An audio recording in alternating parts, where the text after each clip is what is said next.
Y'all, it has been a rough 20 weeks.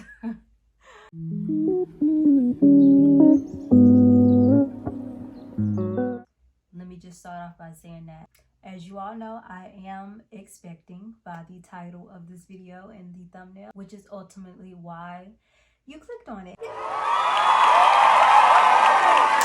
So I am pregnant. This will be my 5th pregnancy. And also this will be my 5th C-section. Oh my God! Wow! So I am a little bit, well, no, I'm not a little bit. I am nervous this go around because this is my 5th C-section. So naturally I am a ball of nerves right now. But in today's video, I am going to catch you guys up on what all has happened within these 20 weeks. I know it says first trimester video, but I was just not up for filming. I was not up for filming nothing. If you look at my previous video, like, my posting hasn't even been consistent because the first trimester had me down just that bad, and I'm just not getting back to the point where I have a little bit of energy. I'm starting to feel like myself again. So I was like, yeah, I'm gonna go ahead and record this video.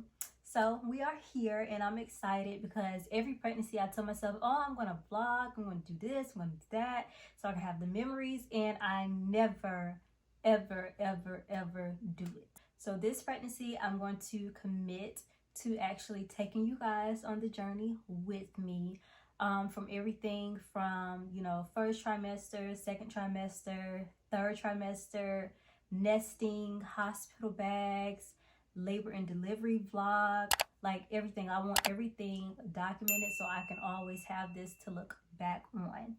So I'm excited, and I hope you guys are excited as well to go on the journey with me. In today's video, we will be going over my first trimester symptoms, how I found out, my background on C-sections, my uterus being thin.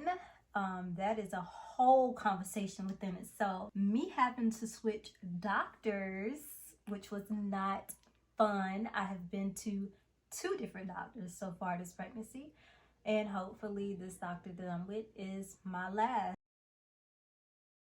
So fingers crossed. So yeah, let's chat. Okay, so I have my other phone here. I'm recording on one of my phones, and I got my other phone here. So if you guys see me looking at it, it's because I have all of my notes on here, so that way I can stay on track and I don't forget anything, because I am really bad at that. And then I'll go back to edit the video, and then I'm like,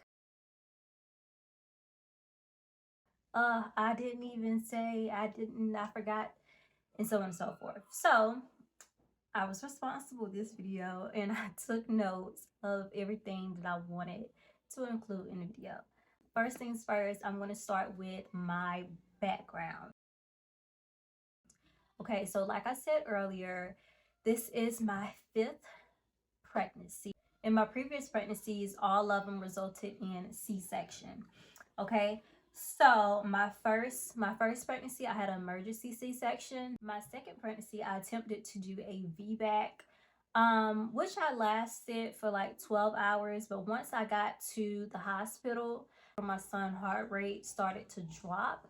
So they was like, yeah, we're gonna go ahead and take them. So that resulted in a emergency C-section as well. My third child, that was a scheduled C-section, which went smoothly. Emergency C-section versus a scheduled C-section is totally different. It's a totally different experience. My 4th pregnancy was also a scheduled C-section, and I also delivered at the same exact hospital, same exact staff, same exact doctors, same exact everything. So of course I was cool, calm, collected. The vibe was just there, okay? Like I was at ease the whole entire time. With this being my 5th pregnancy, 5th C-section right here, ultimately, when you keep having repeated C-sections, your uterus is going to get thinner and thinner with each C-section.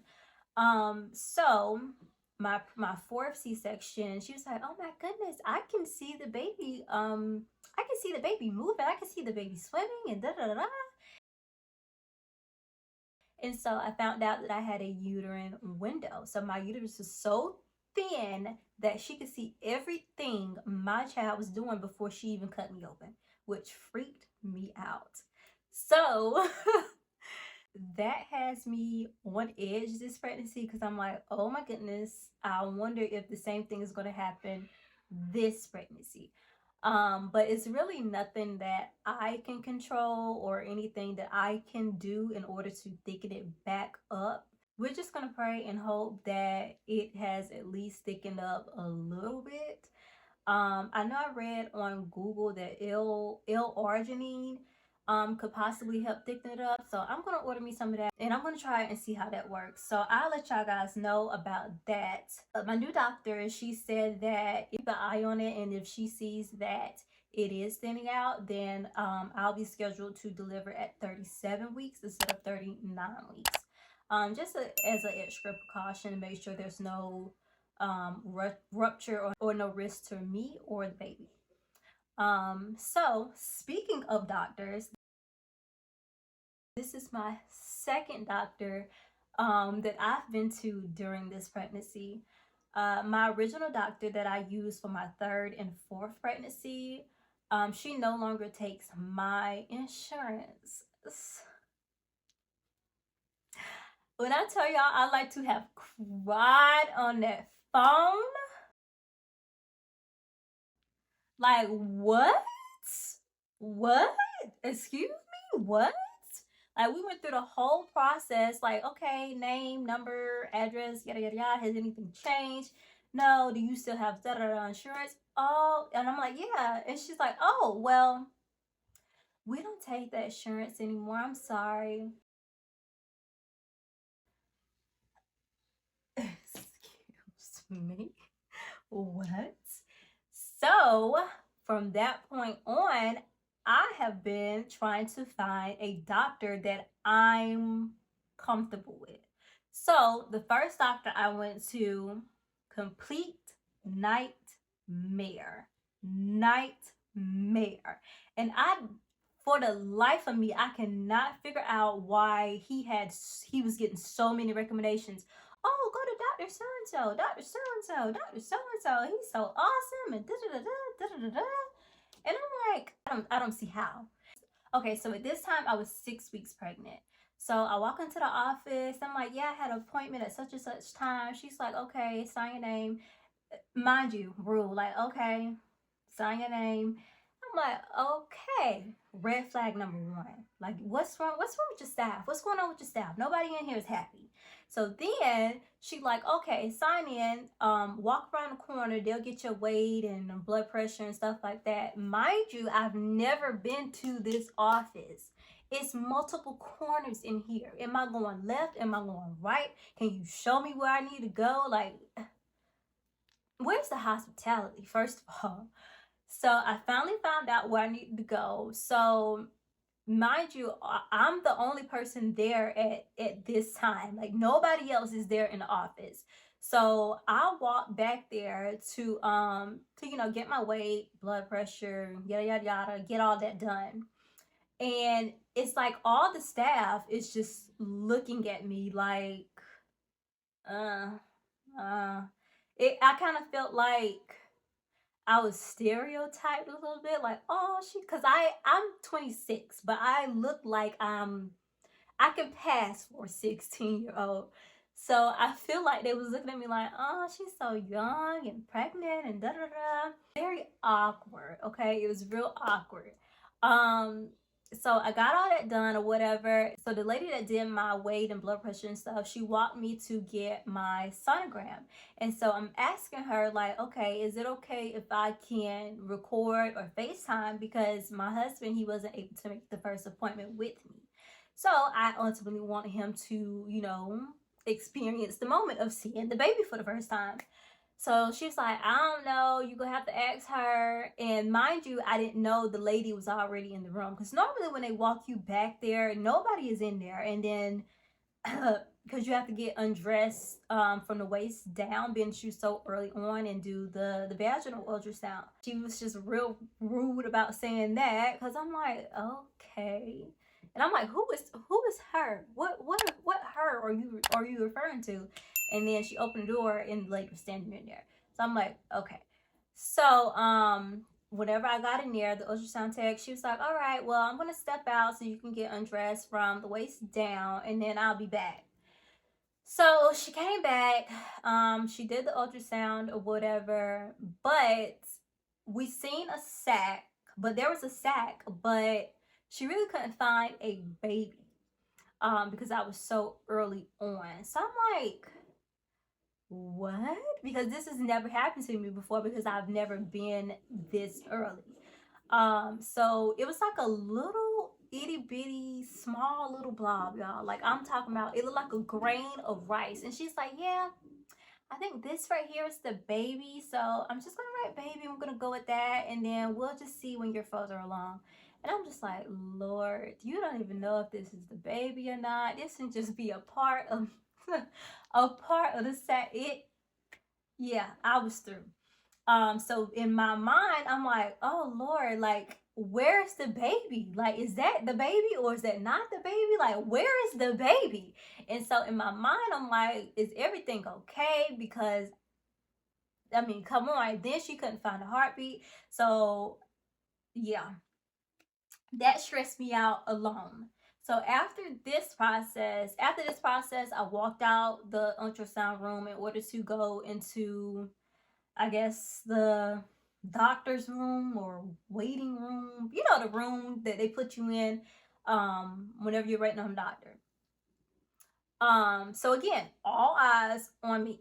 But as soon as I opened the door, it's like everybody just stopped talking. And I'm just like, okay. So I have that awkward feeling again, like, are y'all talking about me? Like, what did I do? So she walked me to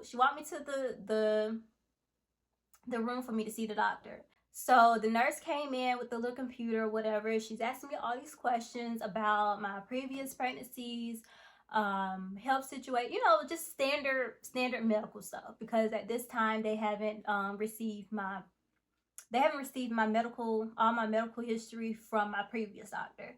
Whenever she got done asking me all the questions, so she's like, okay, get undressed from the waist down. And I'm like, for what? So I'm like, for what? Like, what's going on? And she's like, oh, well, he's gonna come in and check you and do a pap smear and da da da.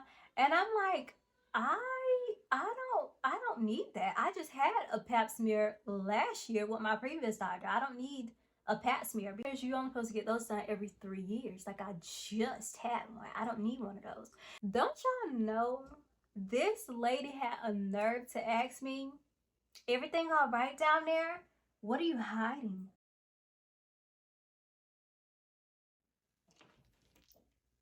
Girl, I'm talking about, like, really rude. Like, I had like a STD or something. Like, what is going on? Tell them, what are you hiding? What don't you want him to see? Oh, what? Excuse me. So she walked out. So I went ahead and I got undressed or whatever.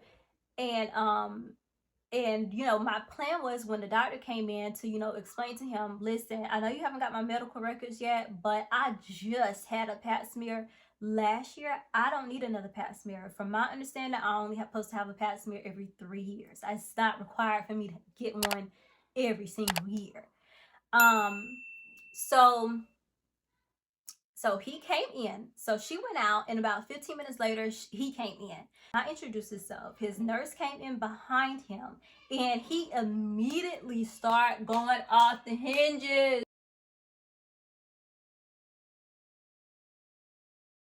His first words to me were, nobody told you not to have more than 3 C-sections?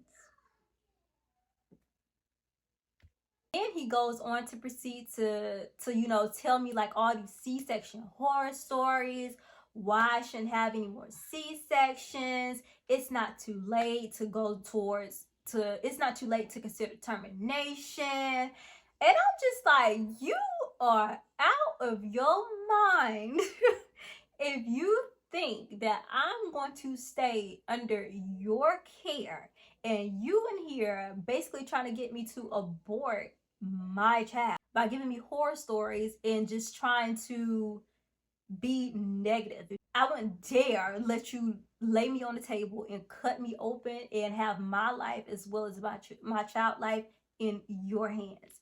So after he did his whole little spiel or whatever, I was like, I explained to him about the whole pap smear situation, and we were done. After that, I put back on my clothes or whatever, and I went. They then walked me down to get my labs done, for all my blood work and stuff like that. And I was done. I did not step foot back in that office. What was meant to be a exciting moment, a memorable moment for me, going to my first appointment, it turned into a nightmare. Like when I got back in the car, I literally cried. Whenever I left, I did record a video, but I deleted it. I tried to go in my deleted like videos and stuff to recover it, but it was already gone. It's been too long. So I cannot insert that. But yeah, so my doctor that I'm with now, I actually like her. I like her. She puts me at ease, and she also reminds me of my previous doctor. The only thing is that's really scared me is that I will be at a new hospital, y'all. A new hospital. So this particular hospital right here, the staff has not had a good reputation when I first moved up here. So now somebody else, like another company or whatever, has bought the hospital out or whatever. So they've changed their name and staff and stuff like that. So hopefully everything goes well and everybody is nice and everybody is pleasant, because I don't want no bad vibes. Like don't be rude, don't be nasty, don't so that is my only ick with this doctor, is that she doesn't deliver at the hospital that I'm used to delivering at. But yeah, that is my doctor hopping horror story. So we're gonna move on to how I found out I was pregnant. So my family and I, this was at the end of July. My family and I, we took a family vacation down to Orlando before the kids went back to school. So I was like, I feel off. Like something is not right. Like I feel nauseous, I feel weak, I'm hungry. Okay, I'm hungry. So I was like, yeah, I'm gonna order some groceries, and in the mix of those groceries, I'm definitely gonna add me a pregnancy test. So they delivered the stuff to the Airbnb that we were staying at, and I snuck off and I took the test, and sure enough, the line was positive. Right now we are in Orlando and we are on vacation. I feel off. Hold on, so my body feels off, and I just feel off. You know, you get that feeling. I got the feeling. Okay, so I took a pregnancy test. Look at that. Pregnant. This makes baby number 9. I'm super excited. I was so excited, and I tried to record it for y'all, but my son kept bothering me.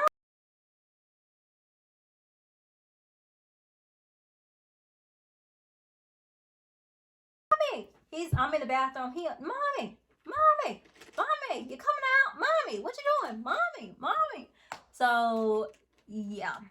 After I found out, I shared the news with my husband and my family, and of course, everyone was happy. So now we're gonna get into the symptoms. Oh my goodness. Week 4. So fatigue. Fatigue was my first symptom. All I wanted to do was sleep. and sleep and sleep and sleep. Like I was a mama grizzly bear hibernating in the wintertime. That's what I felt like. And it's like no matter how much sleep I got, it was not enough. So I'm like, okay, something is up, because normally I'm good. Like I don't need that much sleep. 5 hours and I'm okay for the rest of the day. So that was one of my first symptoms in week 4. Symptom number 2, well, really not a symptom, but you know, baby bump. I was slightly showing, y'all, slightly showing. At the beginning of my pregnancy, I was only 92 pounds, and that was soaking wet. 92 pounds soaking wet. I didn't have a stomach prior to me being pregnant. So I was like, either I'm bloated, like, you know, either I'm bloated or that's a baby bump. And sure enough, it was a baby bump. So yeah, that kind of freaked me out, because I was like, oh my goodness, I'm gonna be huge this pregnancy. If I'm already showing at 4 weeks, I'm gonna be huge. But so far so good. So far so good. You know, we're good. We're in a good space. So I'm not too much worried about that anymore. My next symptom is going to be headaches. Oh my goodness. And even till this day, my headaches are horrible. And they're always smack dab in the middle of my forehead. And it's like they will not go away. No matter how much water, no matter how many liquid IVs, no matter what medicine, like they will not go away. So I read on Google. I'm a big Google girl. If anything is wrong with me or my children, I'm getting on Google. So Google said around this time, I'm 20 weeks right now at the recording of this video, so it was like around this time they would subside. So I'm really hoping that they are going to start, you know, wearing off, because they are horrible. And I refuse to take Tylenol. Right now they have like a lawsuit or a settlement or something like that going on, to where they've linked Tylenol to the cause of autism. And I just do not want to take that chance of putting my child at risk. So I haven't taken any Tylenol this pregnancy. My doctor did recommend me taking magnesium to see if that helps. So I'm going to definitely try that out, and I'll let y'all know how that goes.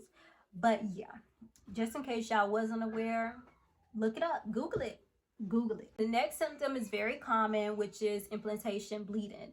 So I had light implantation bleeding maybe for like a day. It wasn't bad at all. Of course, it was like pink, and it was on and off. Like I said, not bad at all. But that was a for sure sign, like, yep, girl, yep, you're pregnant. Moving on to week 5, breast tenderness. Oh my goodness, y'all, I couldn't even take a shower, like a front facing shower. And if I did, I had to place like a rag over my breast, because if the water even slightly hit them, when I'm talking about excruciating pain, I'm talking about excruciating pain. Like I cannot take it. So I had to wean my son off of breastfeeding because it was so bad. It was so bad.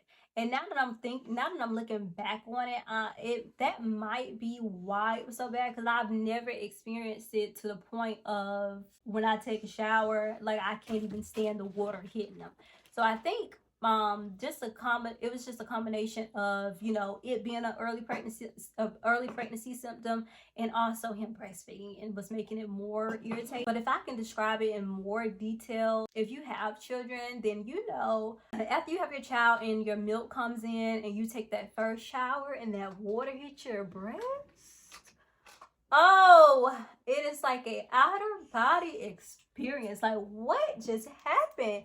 And it's like, if you're a first time mom and you just hop in the shower like normal, like, okay, yeah, my milk came in and I'm about to get in the shower, and you turn that water on blast. Yeah, no, that's the things that nobody tells you.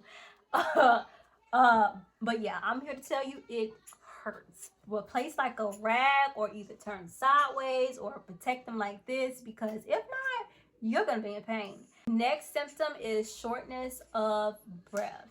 Y'all, I cannot breathe. Like, to this day, I cannot breathe. Like, why was I 5 weeks and already having shortness of breath as if I was 30 plus weeks? Normally with my other pregnancies, I don't experience that until like the 3rd trimester.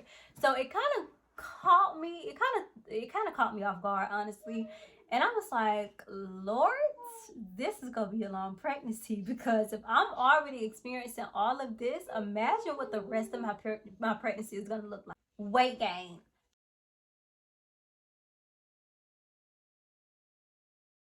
Within 1 week, I gained 6 pounds.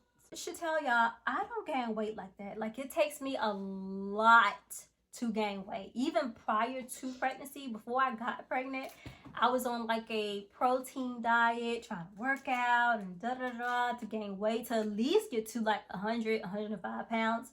So I don't look like one strong wind and I'm out of here. Like, that's all it takes to knock me down. When I got on the scale, I was like, surely the scale is broken, because there's no way I gained 6 pounds within a week. And sure enough, I gained 6 pounds within 1 week. So now we're going to step into week 7. So week 7, I am so nauseous.